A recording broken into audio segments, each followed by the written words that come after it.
What's up Sobat Ghost Made Me Do It. Ketemu lagi dengan saya Cecilia di Virtual Tour kali ini. Virtual Tour kali ini kita akan membahas salah satu isu yang paling panas dan paling seru diperbincangkan sekitar beberapa tahun belakangan ini, yaitu boneka arwah. Apakah kalian sudah siap mendengarkan? Duduk manis dan pastikan kalian menonton video ini sampai akhir. Comenzamos la magia.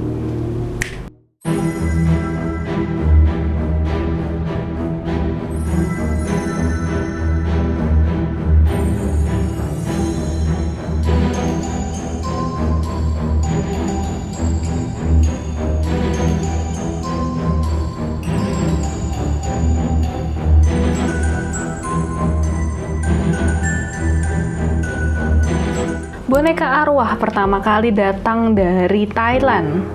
Meskipun tidak hanya daerah Thailand yang mengadopsi budaya tentang boneka arwah, isu mengenai boneka arwah pertama kali di Indonesia dikumandangkan oleh seorang YouTuber bernama Furi Harun, di mana beliau adalah seorang anak indigo yang mengadopsi begitu banyak boneka arwah. Di sini saya ingin membahas tentang apakah mengadopsi boneka arwah itu merupakan suatu hal yang kalau dibilang lazim, sebenarnya tidak lazim ya, tapi apakah itu suatu hal yang salah? Oke. 1. Mengadopsi boneka arwah sama halnya seperti kalian mengadopsi anjing, kucing, atau binatang peliharaan yang lain. Jadi boneka arwah ini konsepnya bukan untuk disembah, bukan untuk dijadikan dewa, dan bukan untuk dijadikan bahan perlindungan. Jadi konsepnya adalah boneka arwah ini sebagai sahabat. Nah, kenapa sih bisa dibilang kalau boneka arwah ini bisa ngebawa keberuntungan, keberkahan, bahkan nih, buat yang punya toko tuh katanya bisa ngelarisin tokonya. Oke, disimak baik-baik di sini. Jadi, untuk boneka arwah itu, kalau di dalam bahasa Thailand, itu ada yang namanya gumantong atau kumantong. Gumantong atau kumantong ini adalah berupa benda yang diisikan oleh abu jenazah. Atau, karena kalau di sana jenazahnya tuh dibakar ya. Setelah dibakar jadi abu, jadi relik, dan itu yang dimasukin ke dalam gumantong ini. Gumantong ini bentuknya bisa berupa amulet, bisa berupa patung, dan bisa berupa boneka. Nah, yang namanya boneka ini, yang disebut boneka arwah, itu juga termasuk gumantong.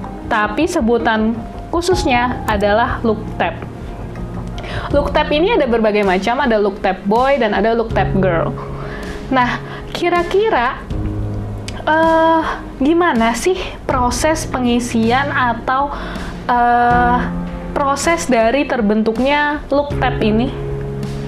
Oke, jadinya kalau kalian pernah melihat boneka porselen, boneka yang menyerupai manusia, menyerupai anak kecil, itu tidak semuanya luktep. Tapi luktep sengaja diisi oleh seorang biku atau pemimpin agama di Thailand sana, diisi dengan arwah-arwah penasaran, terkhususkan ambar ya. Jadi ambar dan anak-anak kecil, kalau kalian tahu ambar itu adalah janin yang diaborsi atau janin yang keguguran. Mereka sengaja diisi ke dalam suatu boneka dan dijadikan sebagai good spirit.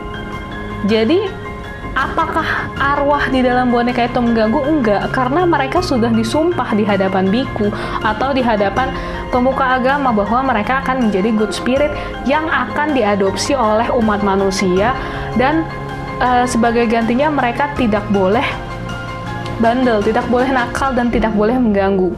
Tapi nggak semua boneka arwah itu seperti ini. Nggak semua boneka yang ada isi arwahnya itu sudah di blessing. Jadi ada kalanya boneka berbentuk manusia itu sangat mengundang makhluk-makhluk penasaran untuk masuk ke dalamnya. Jadi ada kalanya sebuah boneka terisi secara tidak sengaja, dan itu yang berbahaya karena arwah tersebut belum di blessing atau belum disumpah untuk menjadi seorang good spirit. Pengertian dari ambar ini sebenarnya sudah ada di budaya Chinese.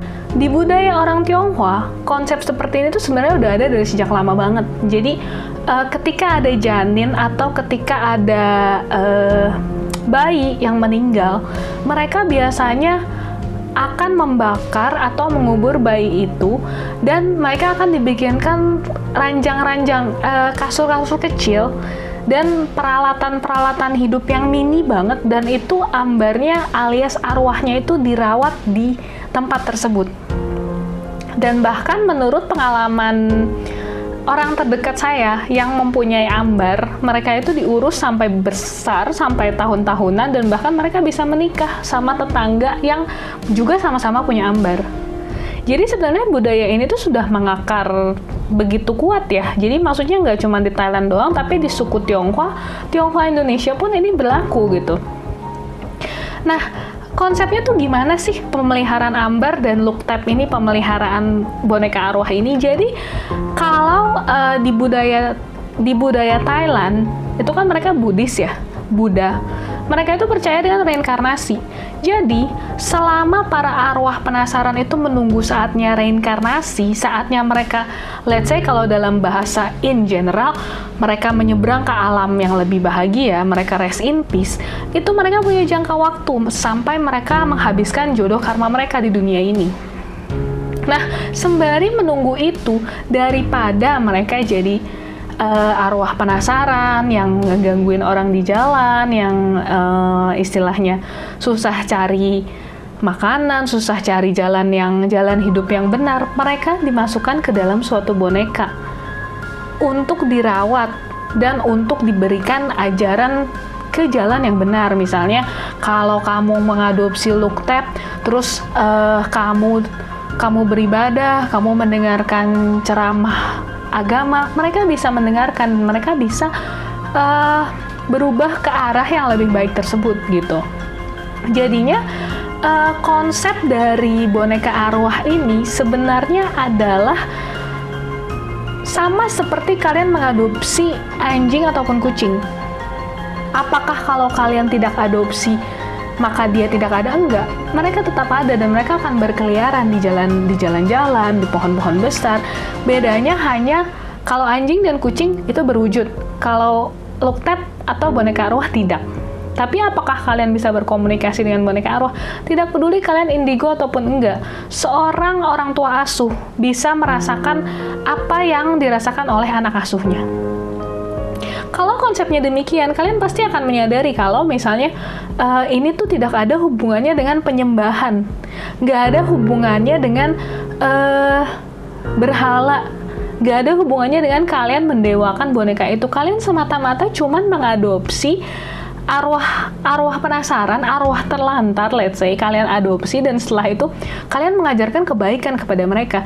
Nah, kalau dibilang boneka arwah nih membawa keberuntungan, sebenarnya konsepnya bukan si bonekanya memberikan kalian keberuntungan, tapi karena kalian berbuat baik, karena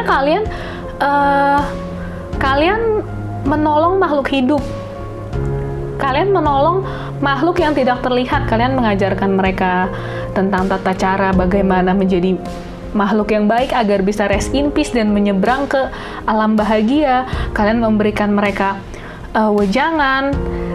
Dan konsep memberi makan di sini sebenarnya tidak, kalau saya bilang tidak harus nanti jadi perkara ya, tapi maksudnya sebenarnya yang mereka makan itu balik lagi seperti yang saya jelaskan di video sebelumnya adalah sari-sarinya. Jadi ketika kalian berikan susu, berikan kue, berikan hal-hal yang manis, mereka cuma akan makan sarinya. Sama seperti hantu-hantu kelas bawah ya, mereka kan akan makan sari-sari makanan itu hanya untuk agar mereka lebih bersemangat, lebih bahagia. Tapi bukan artinya ini memberi sesajen. Itu adalah dua konsep yang berbeda. Bahkan nih kalau kalian mau tahu, di Thailand sendiri, pemeliharaan Luktep itu udah suatu hal yang wajar. Dan nggak ada tabunya sama sekali. Jadi kayak pemeliharaan bayi manusia aja. Mereka tuh punya hal-hal yang gak disukain dan hal yang disukain. Mereka punya baju favorit. Bahkan Looktab sendiri di bandara Thailand itu ada tempat duduknya tersendiri, ada tempat kursus musiknya, ada restorannya, ada toko bajunya. Itu jadi hal yang normal. Nah, sekarang kita akan membahas tentang yang dibilang kalau Looktab marah, apakah dia akan ngambil tumbal atau segala macam? Jawabannya no. Jadi Looktab itu marah bukan karena jahat, bukan karena mereka adalah roh-roh bad spirit dan mereka ingin mengganggu kehidupan kalian, bukan. Contohnya seperti ini. Ketika kalian mau melihara anjing, memelihara dogi, dan kalian lupa kasih makan, kalian lupa kasih cinta kasih, kalian lupa kasih perhatian, yang dia lakukan apa? Mereka mencari perhatian. Mereka mencari perhatian dengan menggonggong keras-keras, dengan menggigit kalian mungkin, atau menghancurkan barang-barang di rumah kalian. Nah, Looktab juga sama. Jadi ketika kalian sudah bersumpah untuk mengadopsi mereka, merawat mereka sampai mereka rest in peace, artinya kalian harus benar-benar bertanggung jawab memberikan cinta kasih, memberikan makanan, memberikan perhatian. Kadang mereka bisa muncul di mimpi orang tua asuhnya. Tujuan mereka sebenarnya bukan mengganggu kehidupan kalian atau membuat kalian tidak nyaman, bukan. Mereka hanya ingin ngasih tahu, "Mami, ini loh, aku di rumah sendirian, aku pengen ngobrol sama mami, aku pengen diajak mami jalan-jalan, aku pengen minum susu stroberi," misalnya kayak gitu. Jadinya sama seperti binatang peliharaan. Resiko dari memeliharanya itu nggak ada yang sampai mengambil tumbal atau segala sesuatu, enggak. Karena kalau kalian mengadopsi Looktab yang benar-benar sudah di blessing oleh seorang biku di Thailand, itu sudah pasti mereka sudah disumpah menjadi seorang good spirit, dan mereka akan sangat patuh kepada orang tua asuhnya. Kembali lagi, kalian sebagai orang tua asuh juga harus memberikan contoh yang baik, seperti menunjukkan berdana ketika kalian beribadah. Bahkan teman saya yang punya Looktab tuh karena dia males beribadah, itu sampai diingetin sama Looktabnya. Jadi kayak di dalam tidurnya dia tiba-tiba diajakin Looktabnya datang ke salah satu tempat ibadahnya, dan mereka datang berdua. Terus ketika bangun dia sadar, oh iya, artinya saya harus sering-sering ke tempat ibadah nih karena saya udah diingetin sama Looktabnya. Nah, balik lagi ke konsep Looktab sendiri. Sebenarnya boneka itu hanyalah sebuah rumah. Jadi kayak kalau kalian punya rumah, kalian pasti akan mendekor rumah tersebut sesuai dengan keinginan kalian, sesuai dengan pribadi kalian. Looktab juga sama. Jadi nggak selalu bentuk dari bonekanya itu sama seperti arwahnya, tapi arwah itu sudah menyukai tempat tersebut gitu, sudah menyukai boneka tersebut, rumah tersebut yang sudah mereka pilih sesuai dengan kriteria mereka. Jadi balik lagi, apakah yang namanya Looktab ini sebuah berhala, sebuah patung, sebuah wujud yang disembah? Itu sebenarnya bukan. Semuanya balik lagi ke preferensi kalian masing-masing.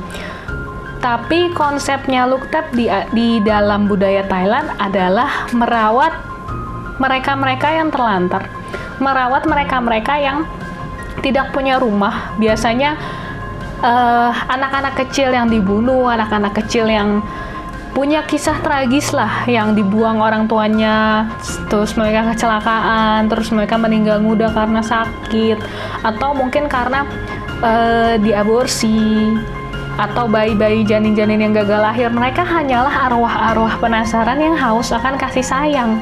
Jadi kalau misalnya kalian memang setuju untuk mengadopsi mereka, berikanlah curahan kasih sayang kalian, berikanlah perhatian kalian yang begitu besar, berikanlah segala sesuatu yang bisa kalian berikan, dan niscaya apapun yang kalian lakukan itu tidak ada hubungannya dengan dosa. Bahkan kalau menurut agama Thailand, menurut Buddhisme, itu adalah sebuah perwujudan dari karma baik, di mana kalian memupuk benih-benih kasih sayang tidak hanya kepada makhluk yang terlihat, tapi juga kepada makhluk tidak terlihat.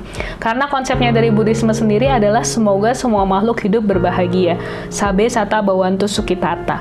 Jadi look tab sendiri adalah part of the culture, bagian dari sebuah budaya, dan benar atau salah itu semua ada di dalam pikiran kalian. Yang terpenting di dunia ini adalah bagaimana kalian bisa menghargai diri sendiri dan menghargai orang lain. Saya tidak mengatakan kalian harus mengadopsi look tab untuk menjadi seorang yang baik. Saya tidak mengatakan kalian harus berbaik hati kepada makhluk tidak terlihat untuk menjadi orang baik, tapi bagaimana kalian memanfaatkan segala potensi yang ada di dalam diri kalian untuk menjadi versi terbaik dari dalam diri kalian. Saya di sini bukan ahli boneka arwah, saya bukan seorang ahli dari budaya Thailand. Tapi di sini saya hanya mencoba membahas dari perspektif saya sebagai seorang ghost hunter, sebagai orang yang mempelajari tentang arwah dan segala macamnya. Kalau kalian tertarik lebih jauh, kalian bisa cari lebih banyak dari YouTuber-YouTuber yang lain dan kolektor-kolektor boneka arwah yang lainnya. Sampai di sini aja pembahasan ini. Nanti kalau misalnya memang ada topik-topik yang lebih dalam lagi tentang boneka arwah, kita akan bikin part 2-nya. Atau kalau kalian ada yang ingin ditanyakan, kalian bisa tinggalkan di kolom komen. Sampai situ aja. Semoga dimanapun kalian berada, kalian dalam keadaan yang bahagia dan senantiasa mendoakan kebahagiaan bagi makhluk hidup yang lain, baik yang terlihat maupun yang tidak terlihat. Saya Cecilia dari Ghost With Me Do It, pamit sampai di sini.